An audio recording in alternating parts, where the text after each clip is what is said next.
Hello gamers, நம்ம already அங்கே ஒரு எல்ஜி டிவி மாட்டிருந்தோம். அது கிட்டத்தட்ட ஒரு 40,000க்கு ஒரு எல்ஜி டிவி மாட்டிருந்தோம். பட் அந்த டிவியோட ஒர்த்து நம்ம சென்ட்ருக்கு கேம் விளாட வர்றவங்களுக்கு தெரியல. ஏன்னா அது கிராஃபிக்ஸை பயங்கரமாக எக்ஸ்பீரியன்ஸ் பண்ணுங்கிறதுக்காக தான் அது போட்டேன். பட் ஆனால் அதில் மோஸ்ட் ஆஃப் யாரும் அந்த டிவியில் விளையாடுறதே இல்லை. சரி, அந்த டிவி எதுக்கு சும்மா போட்டு வச்சுட்டேன்னு சொல்லிட்டு என்னோட புது வீட்டுக்கு அந்த டிவியை சேஞ்ச் பண்ணிட்டேன். என்னோட ரூமுக்காக அதை மாற்றிட்டு இப்போ சோனியில் 2 புது டிவி வாங்கியிருக்கேன். இங்கே ஒன்று, இந்த டிவி ஒன்று, ரெண்டு புது டிவி வந்து சோனியில் வாங்கி இங்கேயும் அங்கேயும் போடுறோம்.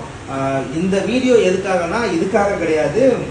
ஒருத்தர் ஃப்ரெண்டு வந்து கேட்டிருந்தாரு, ப்ரோ நீங்கள் டிவிக்கு என்ன மாதிரியான சேஃப்டிக்கு என்னென்ன ப்ராடக்ட்லாம் யூஸ் பண்ணுறீங்க, செப்பரேட்டாக யூபிஎஸ் யூஸ் பண்ணுறீங்களா, ஸ்டெபிலைசர் என்ன யூஸ் பண்ணுறீங்கன்னு கேட்டிருந்தாரு. அதுக்காக தான் இந்த வீடியோ. நான் யூஸ் பண்ண வந்து இந்த வான்கார்ட் அப்படிங்கிற ஸ்டெபிலைசர் தான் யூஸ் பண்ணுறேன்.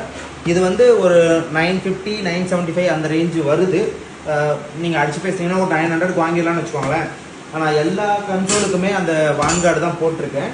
அண்ட் நீங்கள் சிஸ்டம்க்கு யூஸ் பண்ணுற மாதிரியான இண்டிவிஜுவல் யூபிஎஸ் வாங்கி போட்டிங்கன்னா அது ஒரு 2500 கிட்ட வருதுன்னு வச்சுக்கோங்களேன்.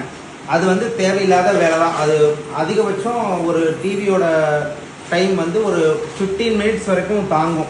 அந்த காசு நீங்கள் இன்வெஸ்ட் பண்ணுறதுக்கு பதிலாக செப்பரேட்டாக நீங்கள் கேம் சென்டருக்கு சொல்கிறேன், ஒரு 5 டிவி வச்சுருக்கீங்கன்னா 5 மினி யூபிஎஸ் போடுறதுக்கு பதிலாக ஒரு பெரிய யூபிஎஸ் செட்டப் போட்டிங்கன்னா அதிகபட்சம் ஒரு 3-4 ஹவர்ஸ்க்கு உங்களுக்கு ஃபேனு அண்டு டிவி எல்லாமே ஓரளவுக்கு ஒரு 1 hour 1.5 hour கரண்ட் இல்லைன்னா கூட உங்களால் மேனேஜ் பண்ண முடியும். இது என்கிட்ட ஒருத்தர் கேட்டார்ல, அவருக்கான வீடியோ தான். தயவு செஞ்சு யாரும் வந்து பேர்ட் கமாண்டுகள் செய்ய வேண்டாம். அதுக்கப்புறம் மரியாதை இருக்காது. நானும் விட்டு கிழித்து விடுவேன் மக்களே. Bye gamers.